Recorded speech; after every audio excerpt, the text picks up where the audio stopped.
welcome to today's panel, north of the 60th parallel, hosted by Six. The focus of today's discussion, as you may guess, is going to be around the unique advantages and challenges posed by mining in the north, as exemplified by some of the innovative strategies employed by the companies represented here today. Today's panel is being recorded and will be available to watch in the coming days as an on-demand video on Six.com. And I encourage you as the audience to ask questions of our panel today using the Q&A chat found on the right-hand side of your screen at any time. With that, I'd like to introduce each of our speakers here today. From Contango Ore, we have Rick Van Nieuwenhuizen. From Fireweed Metals, we have CEO and Director Brandon McDonald. And from White Gold Corp, we have David D'Onofrio, CEO and Director. Before we dive in, I'd like to go around the room, though, and have our speakers provide the audience with their 2-minute elevator pitch, just to help orient us to the companies and the jurisdictions that we'll be reviewing and talking about through today's conversation. But with that, Rick, over to you. Thanks, Cam. Yeah, so Contango Ore is working in Alaska. We have a joint venture with Kinross. We sold them a 70% interest a couple of years ago on a project we have called Manh Choh. It's unique. It's high grade. It's about 8 grams per ton. We've just completed a feasibility study on the project, and the plan is to truck the ore up to the Fort Knox mill. We're on the Alaska Highway, or just off the Alaska Highway, on land owned by the Tetlin tribe, one of the Alaska Native tribes here in Alaska. And so that's what's unique. We're not building a mill. We're not building a tailings facility. We're just simply mining on site, putting the high-grade ore into trucks and then trucking it up to the Fort Knox mill and batch processing it there. As I mentioned, we just completed a feasibility study. Made a construction decision. So in the second half of this year, we'll start doing some of the early work construction on the project. Again, there's not a whole lot to build, so somewhat unique in that standpoint. Our second project, which we own 100% of, is called the Lucky Shots, high-grade underground operation. We're doing exploration work right now. And drilling the vein down dip from where it had been historically mined, where they mined about 40-gram material, 1.5 ounces per ton gold from a high-grade vein. So we expect that to be our second mine project that we'll work on. Manh Choh, we own a 30% interest, planning to produce about 67,000 ounces of gold per year over the next 4 to 5 years, with the start of production in 2024. So again, a pretty unique development stage story where we don't have to build a mill and a tailings facility, and we'll generate pretty significant cash flows with $900 all-in sustaining cost coming out of the feasibility study. So I'll end it there, and we'll look forward to hearing from the others. Thanks a lot, Rick. Brennan, tell us about Fireweed Metals. Fireweed Metals is focused on exploration and development for critical minerals projects in northern Canada. We have 3 projects located in Yukon and Northwest Territories. Our flagship projects are almost kind of 1.5 projects. This is the Maktong Zinc project, which is one of the world's largest undeveloped zinc projects. That's on the eastern part of Yukon Territory. Immediately adjacent to that is a recent acquisition, the Maktong Tungsten project, representing one of the world's largest undeveloped and highest grade tungsten project. Tungsten, for those not familiar, a critical mineral dominated by Chinese supply that's essential for electronics, hardened metals, etc. And also on the NWT, we have an exploration project called Gaynor River, which is a zinc exploration project in the foothills of the Mackenzie Mountains. So we're progressively advancing and exploring these and pushing particularly Maktong and Maktong towards permitting and eventual production. All right, thank you. And David, over to you. Thank you. So White Gold Corp, our projects are focused in Yukon, Canada, and we are in the Dawson District, also known as the Klondike District. And this area was initially sort of put on the map from a mining perspective 125 years ago. It was the epicenter of the infamous Klondike Gold Rush, where copious amounts of placer gold were discovered right at surface. It brought tens of thousands of people there, and to this day, it continues to be a very active placer mining hub, which has produced over 20 million ounces of gold right along surface. We have gone and consolidated a very, very large package in that area. And, the thesis there is with that much gold at surface, there's hopefully a high probability of more gold beneath the surface. And what's ironic is that notwithstanding that it's in Yukon, such a great mining jurisdiction, for 100 years, really from the inception of that gold rush, there was no modern exploration. And there's a few reasons why, partly because that area has not been glaciated, no outcrops, so typical prospecting techniques really aren't, very effective in that region. But and it was just overlooked, I guess. And it wasn't until about 15 years ago when Sean Ryan, the infamous prospector, he had his thesis: there's got to be a lot more gold here. I'm gonna go figure out how to find it. And he went there and he's cracked the code, and he's made several very significant discoveries, including the Golden Saddle discovery, which we own, along with a couple other satellite discoveries. That's about 1.8 million ounces. The coffee deposit, which is now owned by Newmont, they're advancing that to production. And we ourselves are focused on growing the size of our global resources, which I mentioned are 1.8 million ounces. We think there's a lot of upside. Really just scratching the surface. And the other sort of focus of our company is doing some greenfields exploration on this incredibly large land package. But it's a land package that's seen a lot of work now over the last 10 years. It's gone through the similar protocol that Sean used to make these first few discoveries. We're now in the drilling phase. We've made our own discoveries, so we're looking to expand on those. We've been really successful. We've been able to attract the interest of Agnico and Kinross as our partners, along with portions of the Sprott Group and the Power One Group as well, who co-founded this company about 5 years ago with Sean Ryan. So that's a bit of an overview for us. Awesome. Thanks, guys. I really appreciate it. Now that we're all properly introduced then, and the audience might have a bit more of a feeling for what we're talking about today, I'd like to dive into some questions talking about what it is to be north of the 60th parallel.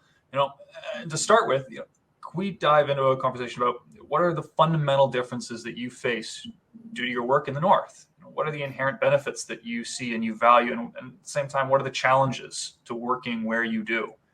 David, maybe you want to start us off.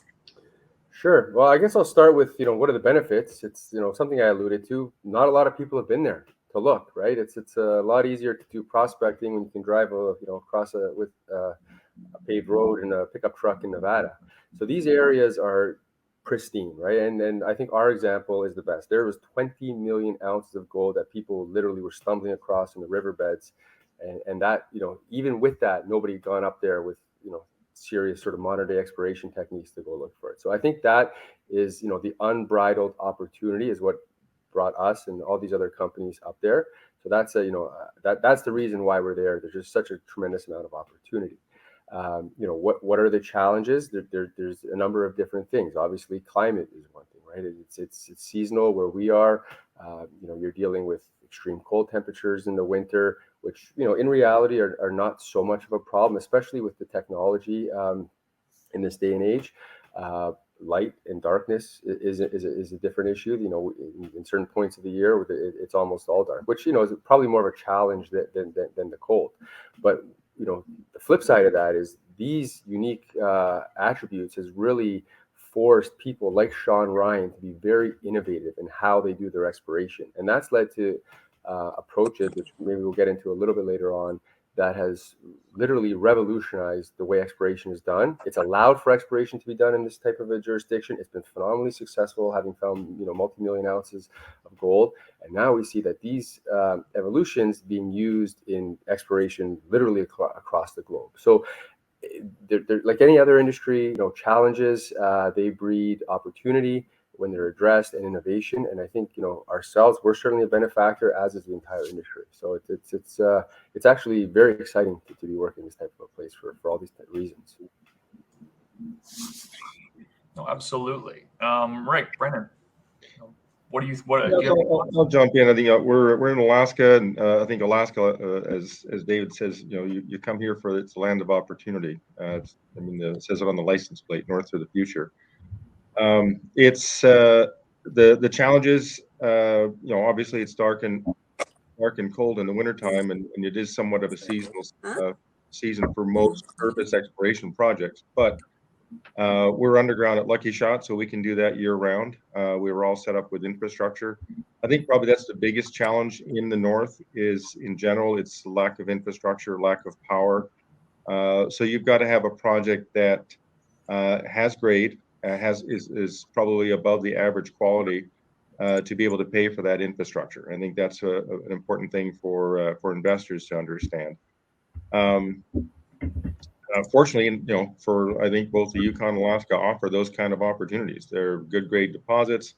In Alaska, we're just blessed with a lot of very high quality deposits. Red Dog is the largest zinc mine in the world. Donlin is one of the largest gold deposits in the world.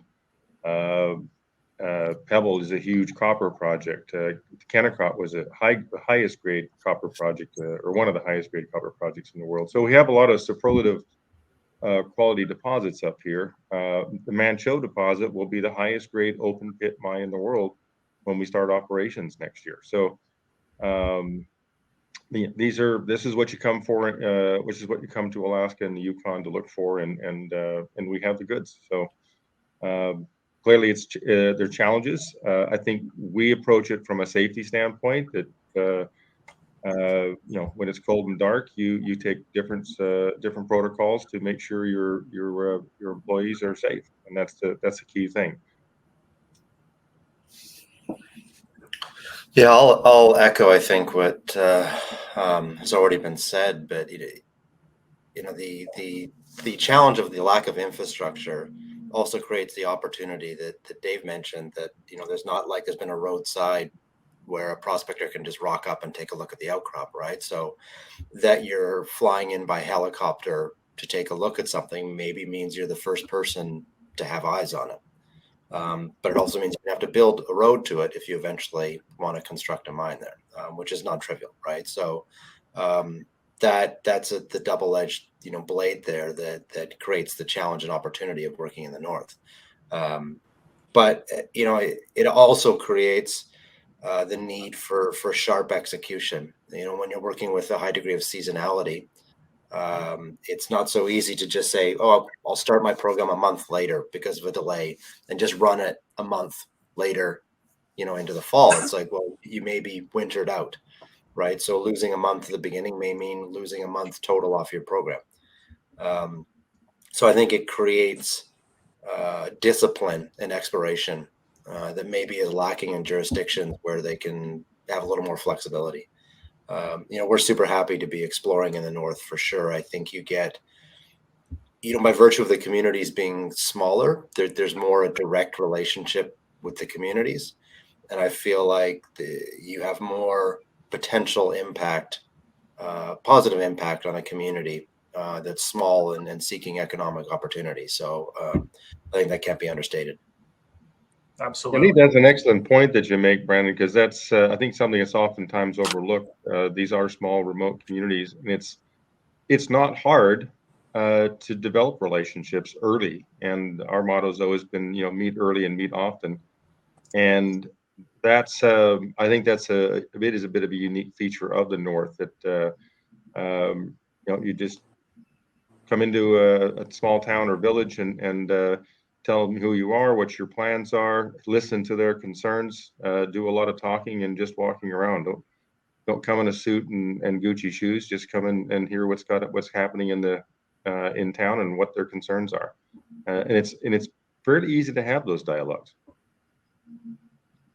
Yeah, that totally is a great way to approach it, and something we share as well. And I think the other thing, is the statistic reality, there's less people, less inhabited, right? Which is also, makes that part of the process easier in terms of managing these relationships. Obviously, they're not most important, but to the extent that there's less of them, that makes life easier all across the board.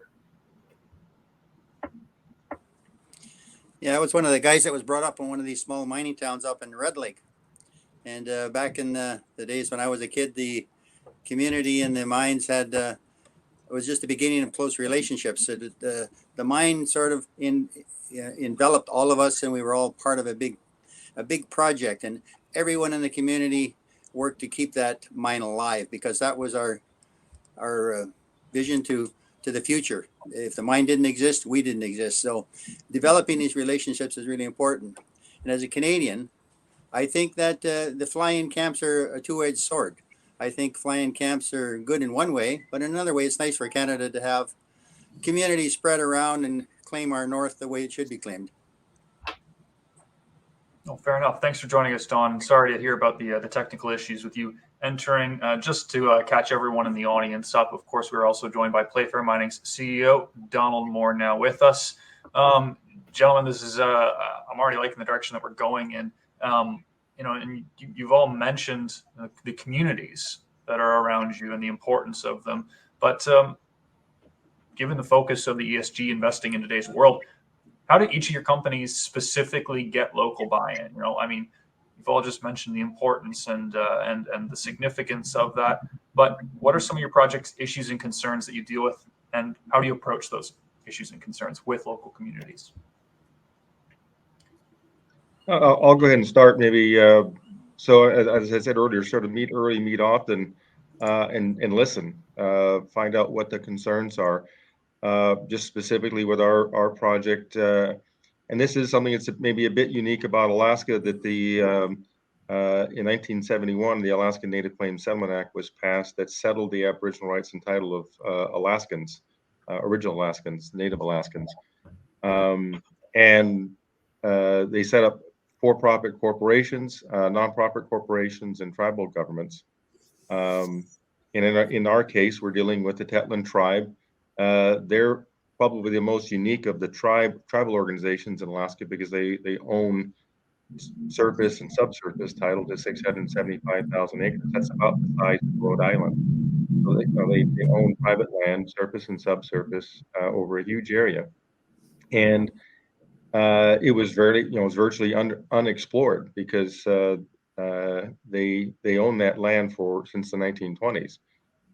So they weren't open for prospecting. USGS had not been there. The state geologists had not been invited to be on their land. But we were able to work out an arrangement, long story short, and make a very significant discovery right next to the highway, which will now long-term benefit them and benefit, of course, our shareholders in the state of Alaska.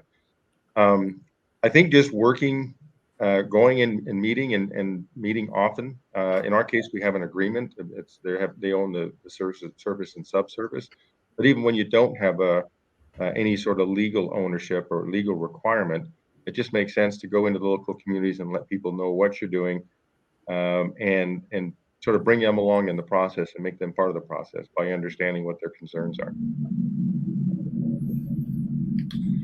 Yeah, Playfair entered Norway. We're north of 60 in Norway, but it's a slightly different north of 60 than Canada. Climate's a lot easier, infrastructure is a lot better. But we got a local representative, Radar Gopas. He was well known in the country to begin with. Didn't know anything about mining, but he knew a lot about community. And through Radar and some of the people that we've had engaged over there, we managed to make headroads. Norway has not been exploring for over 50 years. They've been rich in oil and gas. So there's no real backup in the mineral industry at the moment. NGU puts out good product, but the infrastructure and the laws of the country are still kind of tough for people wanting to just explore. Things like off-road permits just for bringing our machinery in are difficult to get. And they have to adapt to our presence, and we have to adapt to ours. Our motto is find a way, not an excuse, because they provide plenty of reasons to come up with an excuse. Yeah, I think that, what you said there, Don, I think the old way of doing mining and exploration was to show up and say, this is what I intend to do. I think now the new way is really to show up and say, this is what I would like to accomplish. How do we do it together? So rather than prescriptive approach to it, a conceptual approach and engage in participatory design, to make sure that they have feedback, the communities and Indigenous groups have feedback in your approach, which makes sure you don't, do a whole lot of planning towards something that they don't want. Right. So that's what's been lacking in the past and is emerging now as I think the new approach. And I think it's a learning process, and Cam, you ask, how do we get buy-in or how have we got buy-in? And, When you're in exploration stage, you don't have buy-in for a mine because you don't know what your mine looks like yet. So all you can really do is get buy-in for your exploration, and engage them in the communities and how you might, how the mine might look as you progress. So I think that's important. Yeah, I think that's a great point that Brandon being made. in the very early stage. Go ahead, Don. No, go ahead. Sorry, go ahead. No, I was just saying, what Brandon sort of, his sort of approach of incorporating, the other stakeholders early on is the right way to do it, right? That's to ensure you buy in all the way through. And, from our perspective, we look at our local communities, First Nations, as a full stakeholder partner, just like anyone else, just like a shareholder, just like the government, the local, municipal, territorial, federal governments. You really need to have everyone sort of on the right page to make a project a success. And the earlier you start laying that groundwork, it takes a long time. People have different objectives. You have to sort of be fully open-minded for that. But the more time you give yourself to work through those, the better you're optimizing your chances of success. And you really do have to sort of take an approach. These are traditional territories of people that have lived there for generations. They have a unique perspective. And, we were very fortunate from our perspective that, Sean, he'd sort of lived in the Dawson District for 20 plus years. He had great relationships with the entire community. People, part of our team are from First Nations communities, have worked in different levels of governments. We really were able to sort of integrate that very early on as part of our fabric. We're also fortunate that there's been this placer mining culture there for 120 years. So the idea of mining is not foreign as just sort of maybe some other areas, but I think the big thing is just view everyone as a full stakeholder, respect what their objectives are, what our objectives are, what everyone's objectives are, and work together as early as possible. And to the extent you have more clarity, right? At the end of the day, we want to create value for our shareholders, and to the extent that there's alignment from people going on, you're de-risking your project the same way you're de-risking it like anything else with permitting or with your drilling or whatever else. It's just another component of risk, and it's something that should be managed as equally as important as anything else. I think it's good. I think Brendan mentioned it. You don't have all the answers up front because it's exploration. You don't know exactly the path you're going, and oftentimes you do get questions from community members about that are sort of in advance of where you really are. So part of the job of as we see it in terms of community engagement, broader community engagement, is kind of managing expectations as well. Sort of guiding people along the path of here's the process of exploration, development, all the time that it takes to get there as well. And obviously this can be a challenge, particularly in cyclical markets where you have a lot of capital at some times and less capital at other times. So, but managing expectations is an important component of community relations. Yeah, it's sort of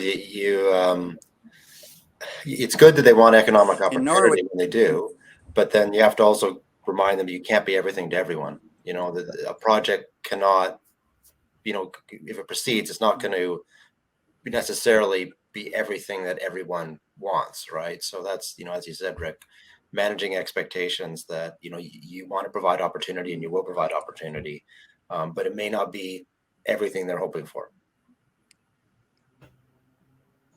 Don, I think you had something to say there as well. The exploration potential in Norway is really I'd say the exploration potential in Norway is immense, but they haven't been engaged with the mineral exploration for numerous decades. Even now, they're revamping the Mining Act and make it more by experts and miners as a revamp of the whole system in making. The community with the mining in 1600s and early 1800s being much different than today. And in that we here have an asset, and it's a bring up to date mining is. We brought our Don, if you can hear me, sorry, you're breaking up a little bit. Yes. Don, why don't you just? Sorry, 15 Yeah, I'm seconds. Just technical refresh. this morning. I'll just sit here and be quiet, but No, that's all right, Don. I would just ask that you refresh, you come back in. just keep and, talking. That's not hard to do. Fair enough. Gentlemen, I mean, you're all Okay, talking about the sorry, importance. Cameron, you'll have to say that again. I'm really sorry. Sorry about this, Yeah, everyone. you're breaking up for me Technical too. So difficulties. I'll just sit here and be quiet. Don't worry, guys. Thank you, Don. Just I would recommend that you Take it refresh over, and you can Cam. come back in, and hopefully it'll work out nicely. But gentlemen, we've been talking effectively, I think, about, and David, you said it, the culture of mining and the importance of that, managing expectations. And then clearly, like, I think that this is turning out to be a bit of a keystone from each of your perspectives. So first of all, I'd love to know what other keystones you think exist working in the North, if it's things that are unique to working in the North. But maybe to sort of to grease that a little bit, if you were speaking with a potential shareholder looking at any of your projects, what would you consider to be the most critical elements that they should look at with a critical eye themselves? What do you think a potential shareholder should judge first when looking at a project in the North? A friend of mine, he said his first approach to any project was looking at it on a map and just deciding, is that feasible, right? What are the extra challenges given its location? We're lucky that we have a road, but there's no escaping that we have an 800-kilometer drive to port. So, in terms of shipping concentrate out, that is, that's a long way, right? So I think that any potential investor needs to look beyond the grade and scale of some of these northern projects, because there's a lot of, it's not just the North, it can be all over the world, but the North in particular, some fantastic discoveries that are massive, but are stranded, right? So this is, an investor has to be critical and look at that and not be grade blind or size blind. Yeah, it's always quality. When you're looking at an asset that doesn't have infrastructure, for example, doesn't have power, doesn't just can't go tap into the power line that's a few kilometers away. So you have to have high grade. You have to be focused on that. And investors need to, I think, sort of differentiate between a big low grade deposit in the middle of nowhere is worth a lot less than a small high grade deposit in the middle of nowhere. So I think those sort of differentiators and is important for investors to take a sort of a first pass look at. As Brendan says, you just look at the map and see where is this thing. If you're talking about something that's 0.3 grams out in the middle of nowhere, and people point to that all the time. They say, well, Fort Knox is a nice operation, that was really low grade. But it took a lot of people's capital to make that into a mine. It wasn't a mine the first time around. So you've got to just be realistic about what you're focused on. And in today's world with an inflationary environment, it's even more critical that investors focus on quality. And that's what I would advise investors to take a look at. Just take a look at the quality of the deposit. Good point, Rick. I hope I'm back in line here. In Norway, what we're chasing are VMS deposits. We're looking for underground deposits. I don't think there's much of a chance of making a big open pit in Norway ever. So the underground is the place to be. And that's the type of geology that we've been able to acquire over there, 3 different geological terrains. And the nice part about it being that far north and that unexplored and that close to infrastructure gives us a really good punt at coming up with a discovery. Yeah, I think just being in the North, or just sort of quality should be an investor's first barometer of what they're looking for. Grade is king. Everyone's already heard that. You have to take that a little bit more seriously when you're working in environments that are maybe a little bit new or a little bit less accessible. So that's just something. It's economics. How do these things all boil? Like Rick mentioned, where do the costs land? How does it all come into an economic model? But one thing that's particularly exciting, so when you're looking for quality, the less work that's been done in an area, that's increases the probability of new grassroots type high quality discoveries. But the technology and the evolution of things that have been happening the last number of years, which I see accelerating, I think will create a fundamental shift in these opportunities. If you start with something as small as communications, right? It wasn't very long ago, it was dial-up, satellite phones. Now we have satellite, now we have internet in camp. The internet's not great. Well, you know what? We're going to get Starlink next year. Game changer, right? Now you have real-time data communication, especially when you're in a seasonal type opportunity. You do some stuff, goes back to whatever the lab, gets studied, and that's now you're turning what's a truncated season, you're expanding that, right? That's again adding to value, stretching your dollars further. Energy, right? That's huge. There's been a lot of advancements in renewable energies to power camp, to power operations. These small, nuclear facilities, right? That might be a little way off. I don't know, but that's coming, right? At some point, when you're talking mining terms, you need a bit of a longer runway, but that will totally change the game. You plunk one of those things on a deposit somewhere, you don't have to worry about diesel and trucking and shipping and all these kind of things. So there's a lot of that's happened and that's continuing to happen that I think will be a game changer for all these things, and make these opportunities even that much more exciting. Yeah, I think that's a great point, David. We've been following the micronuclear reactor story for a while, and we're actually just outside. I live in Fairbanks, Alaska, and just outside here, the military is installing one in one of the military facilities here. So it'll be the first one. So it's obviously a trial basis, but that is an exciting sort of new front for remote power generation, not only for remote mine sites but also for remote communities. These are basically big salt batteries that generate steam.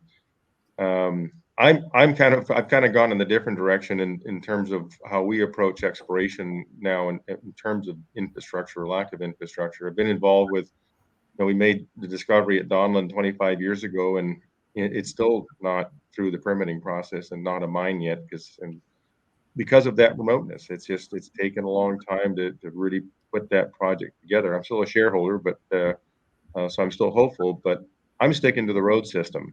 That's why our projects at Tetlin and at Lucky Shot are right along the road system. And I'm getting older, and I want to get to cash flow sooner. So, but I do think there are some great new innovations coming to the industry, and I think in particular from a power generation standpoint, the micronuclear reactors are really good space to watch. Another cool technology is just the drones. Like the stuff you're able to do with drones now, run these magnetic surveys. That used to be, you need a fixed wing, you need a chopper, it's expensive, there's weather, there's landing, there's seasonality. Now you got one of these things, you got a small window, you charge it up, you zip it around, or and then you're done, right? And that's a fraction of cost. So again, de-risking, more cost efficient, more time efficient. The value is just tremendous.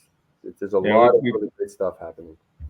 Yeah, we've used the drones both for the surface work, but also for underground. And it's very quick.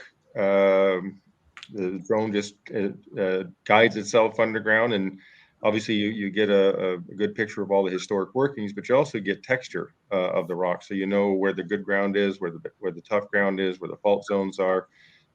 Because you're effectively doing a LiDAR survey underground in 3 dimensions. So it is pretty cool technology that's out there now. And as you say, David, it's not very expensive. It's quick, and it's pretty efficient.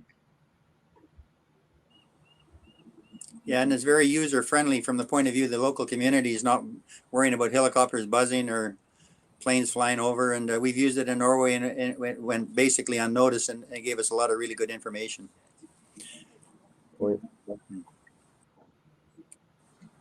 Absolutely, gentlemen. I mean, that all sounds extremely interesting. And I mean, speaking about, what's going to be happening in the future, but also what you're doing now, maybe we can turn the conversation more to what the current economic climate looks like these days, and some of the key innovations or strategies that you're employing, not only to convince shareholders that you can provide the key results that you're promising, but also some of the plans you guys might have in regards to inflation, if we'd like to touch on that, how that affects your business operations.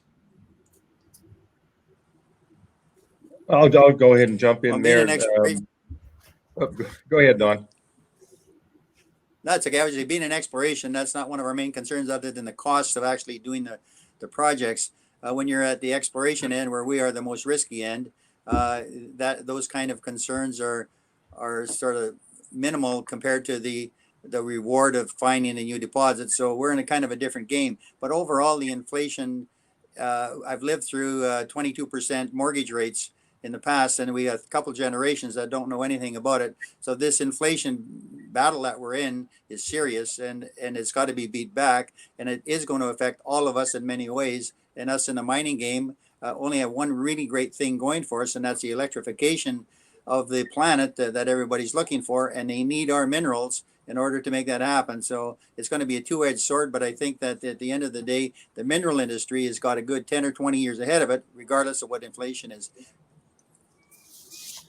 And I think I'll echo those comments on the green energy future. I think that's a lot of what is causing inflation, because it's a huge transition. It's a huge amount of global capital that'll need to be expended to achieve the objectives of the Paris Climate Accord and more recent discussions in Glasgow. So, but as they affect our project, again, because we're not building a mill and a tailings facility, we don't have a lot of things that are going to inflate.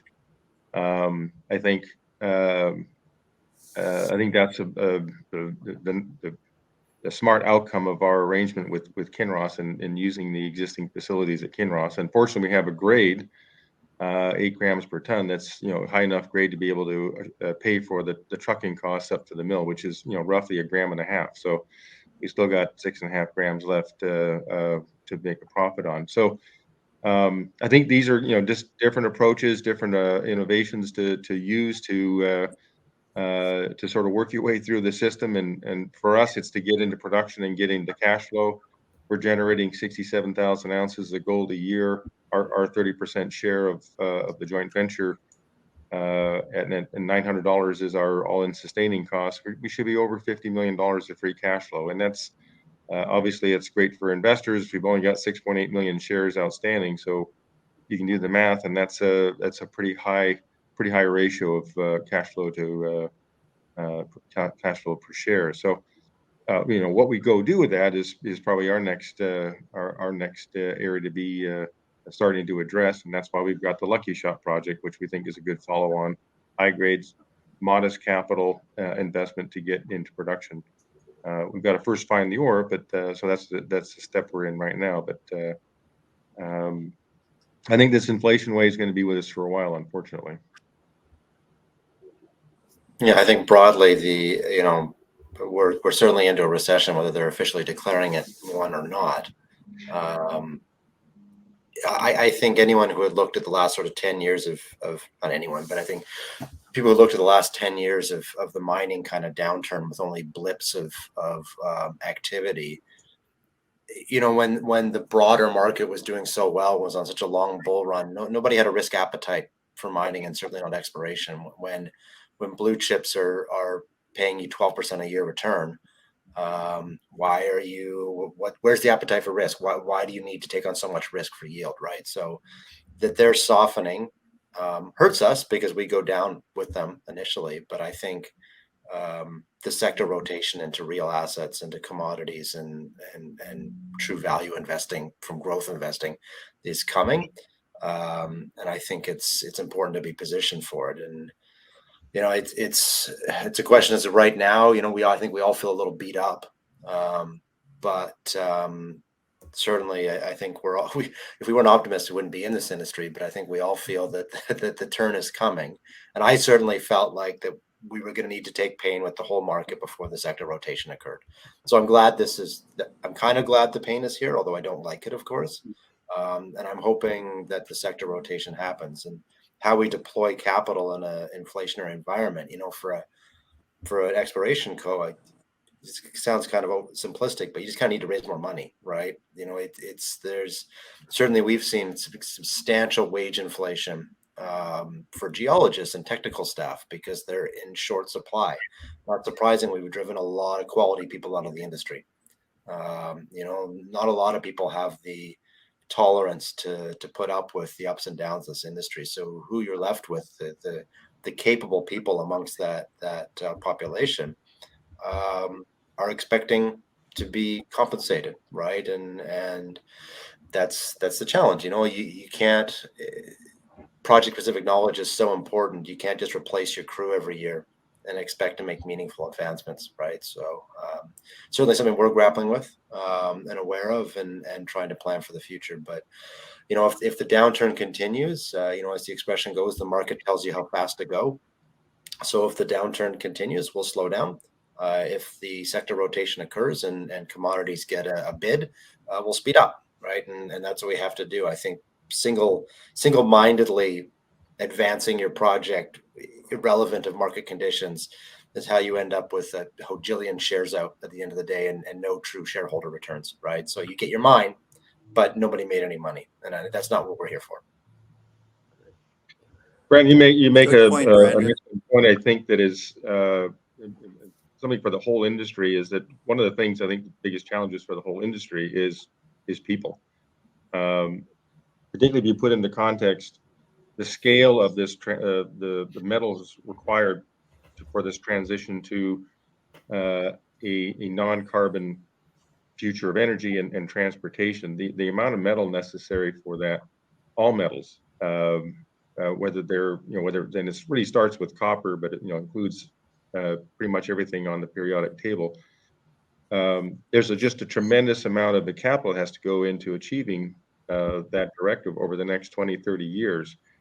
And we need more people to come into the industry, and whether it's geologists and engineers, metallurgists, et cetera, to be able to accomplish that transition. And I think we're, as Brandon said, we're a bit behind the 8 ball on that as an industry. And I think governments need to step in and start to realize, if they want this transition to take place, there's other things that need to happen along with that. And it always starts with people.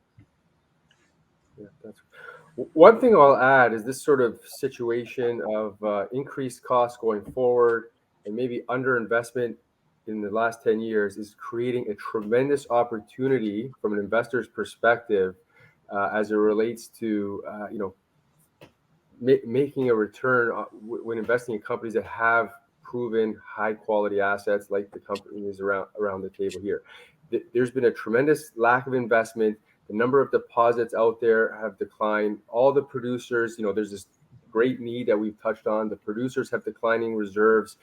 The need's going to go up. I think lots of commodities are going into deficits. I think that's going to continue. So where are the companies going to go to replenish their ore? Well, it takes at least 5 to 10 years to make a discovery to delineate something economic. So they're going to have to go to the projects with already existing fundamentals, and that's the real opportunity. When that sort of reality kicks in, I think we're going to see a big rating potentially in companies that have high quality assets. They're going to be picked up to be put into production. So that is a very we're in a sort of a time now where kind of the baby's being thrown out with the bathwater here. Everything's sort of down, but I think these junior exploration companies, if you look at where they are now, compared to where they were a year ago with gold at roughly the same price, they're at I don't know where it is, 30-40% down. So I think there's a big re-rating from that perspective on its own. And then from an M&A perspective, when these companies that are making good money now start to sort of need to act on the fact that they need to replenish their reserves, right? That they have to, that's their business. And to the extent you have good quality assets, you're sitting pretty ready to do that. And with exciting exploration type of pipeline, that's what's going to keep it replenishing that pipeline going forward. So the sector here is maybe a little bit lackluster, but I think there's certainly a lot of reasons for being excited about brighter times ahead. Yeah, look, there's no shortage of bad point, David, done. Sorry, go ahead, Don. Yeah, I was going to say that David's point there about we're talking about north of 60 here, and I think a lot of those minerals that everybody's going to be looking for are now going to be looked for farther north. And it's people like ourselves that have got a familiarity with it that have opportunity. Like Greenland is a great place to be now. There's lots of money going into Greenland. The Northern Canada is still wide open, basically unexplored. In spite of all the work that's been done, it's basically unexplored. So there's a lot of opportunity north of 60 in basically right around the world, but particularly here at home in Canada.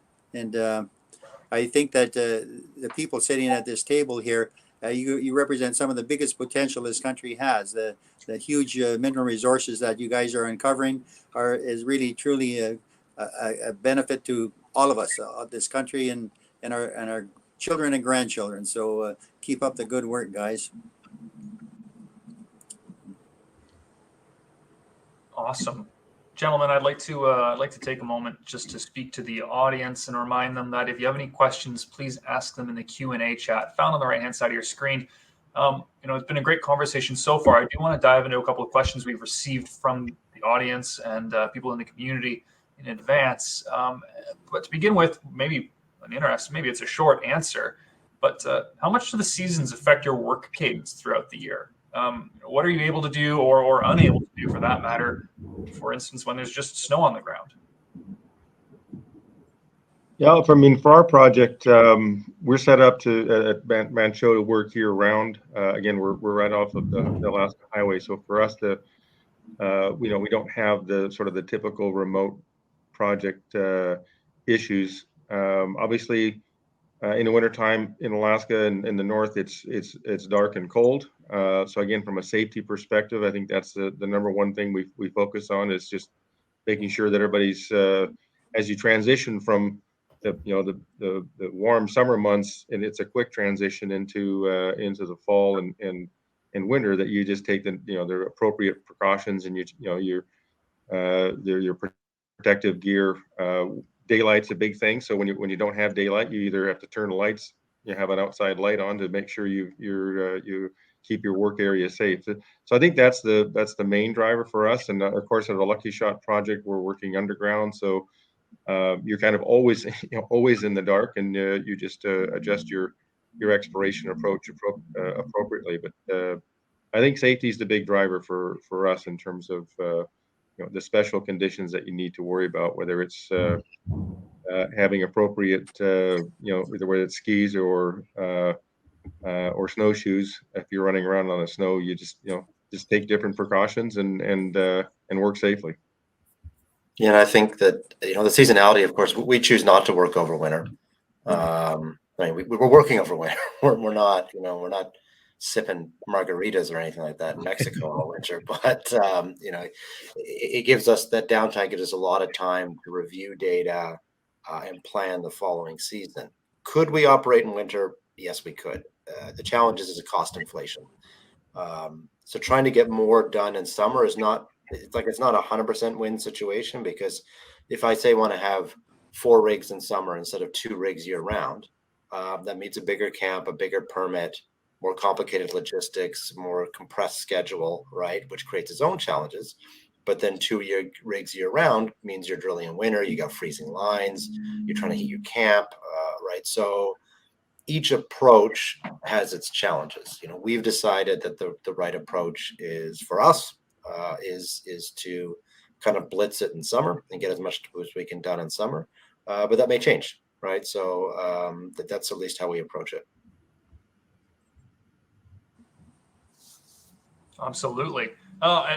Another question, sort of dealing with the physical realities on the ground. This question is, what's the situation, if any, with wildlife interacting with your projects? Are there any sort of precautions on that front that are necessary?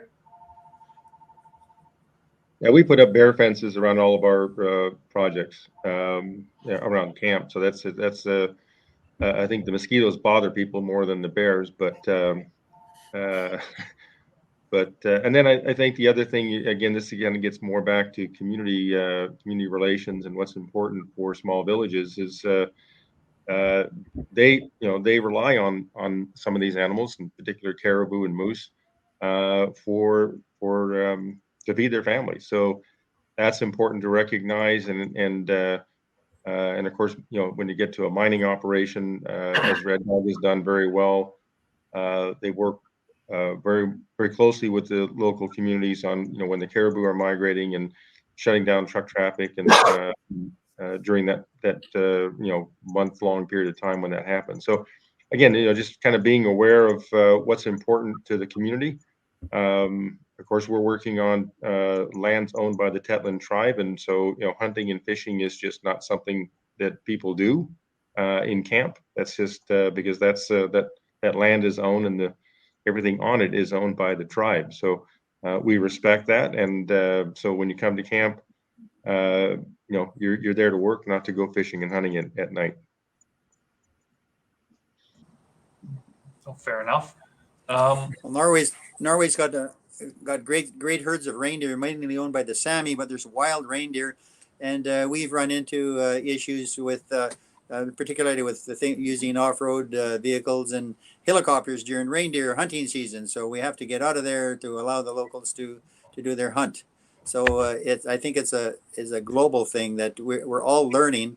Back in the old days, that wouldn't have even crossed our minds, but now it's up front, and we have to respect all these various little idiosyncrasies that we meet across the planet here as we do our exploration and mine development.